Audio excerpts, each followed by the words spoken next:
Ladies and gentlemen, happy Sabbath and welcome to Gashi Skyman TV.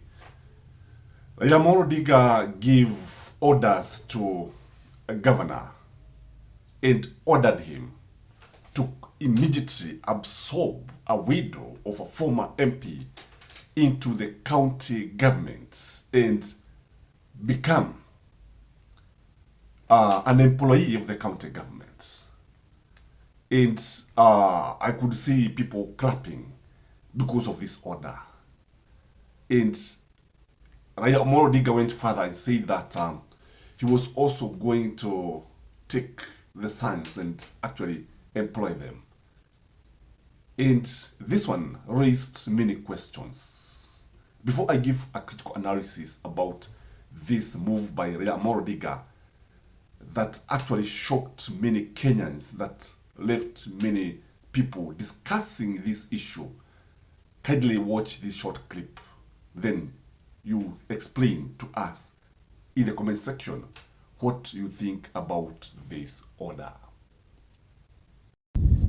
Order kwa gavana ya Kajiado Lenku, bibi ya Mpurkel aingie kazi mara moja kesho.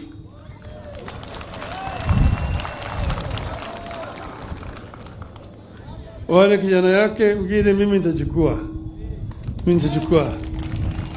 Hao mimi nitachukua, nitaangalia mambo yao. Sawa sawa. Mungu aweke kijana yangu mahali pema peponi. Asanteni sana.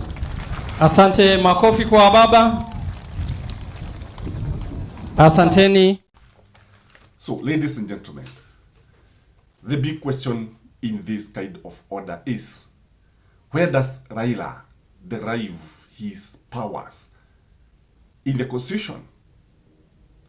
Or where does the constitution allow a former prime minister and a leader of the opposition to give orders to the governors? And what does he say about Raila Odinga? What does he say about our devolved units? What does he say about the common mwananchi? What does he say about the political class? Because when I look at it, the orders are unconstitutional, the orders are illegal, and the governor is actually playing politics here, and Raila Odinga is also playing politics here. And it is shocking in my view, because how many Kenyans die every day and nobody takes action? The widows are left there, jobless and poor. Because you see, when you look at it, you see a very clear statement coming out here, that the ruling class will always care for their own. I've always told Kenyans that there are only two tribes in this country, the poor and the rich. And the rich tribe will always take care of their own. The poor are left fighting each other. So it doesn't matter the language you speak. It doesn't matter where you come from. As long as you are rich, you belong to the same tribe.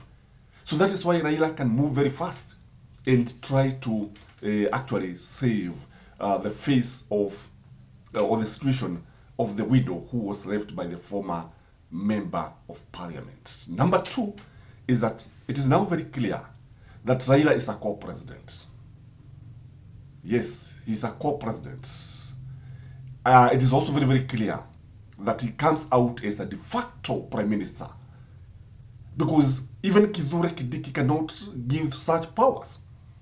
Even the cabinet secretary in charge of public service cannot give such orders.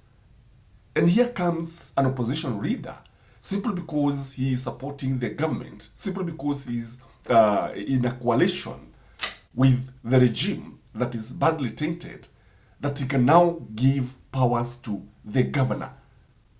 And you know very well that the devolved units are supposed to be independent.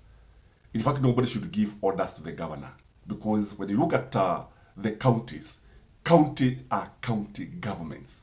And these governments should not receive orders even from the national government. They can only cooperate.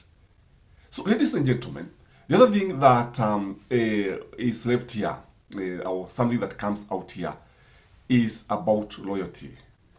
There has been many allegations about Raila Odinga and the governors, that these governors must keep on oiling the hands of Raila Odinga. They must keep on paying homage to Raila Odinga. Na wanapewa mwosho moja tu. Na this one was indicated again when Raila Odinga cleansed Sakaja together with the president and the county government of Nairobi. The MCAs were left with their heads down because they were overruled by Raila Odinga. So when you look at Raila Odinga, he comes out as somebody who does not care about the common mwananchi. He comes out as somebody who only cares about the powers that be. He comes out as somebody who cares about the high and mighty. So Raila Odinga is losing his credibility every day, because when you look at this is something that did not augur well with Kenyans. Looked at in another angle, this is corruption. From all angles, it is corruption that seeks to high heavens. And Raila Odinga has been fighting corruption, because when somebody is to be employed, we expect that person to be interviewed just like other Kenyans. We expect that person to be employed on merit, not on loyalty, not on political affiliation. Where is fairness here? And you see, we have the Ethics and Anti-Corruption Commission here. Where is our ethics? And we expect the EACC to move with speed and quash that decision or that move by Raila Odinga. And in fact, he needs to be called by the DCI and explain to Kenyans why he should order the governor to do that. And even if the governor is going to implement that decision, the governor also needs to be impeached. Because county governments, we have the Public Service Commission, the County Public Commission that hire and fire the public services in the county government. So let's see if the ethics and anti-corruption is going to move with speed and see what is going to happen here. The other thing is about the taxpayers' money. Who actually authorizes Raila Odinga to actually command the governors to use taxpayers' money to employ his friends? Who, Raila Odinga is a taxpayer, and it doesn't mean that because he's a taxpayer, all other Kenyans are also taxpayers. Where does he get the privilege to use our taxes the way he wants? Because you see, Kenyans have the right to say that their taxes must not be misused, because they're the ones who are going to pay this kind of employee. And it is also worth noting that the former member of parliament is pensionable. So the widow will be getting money.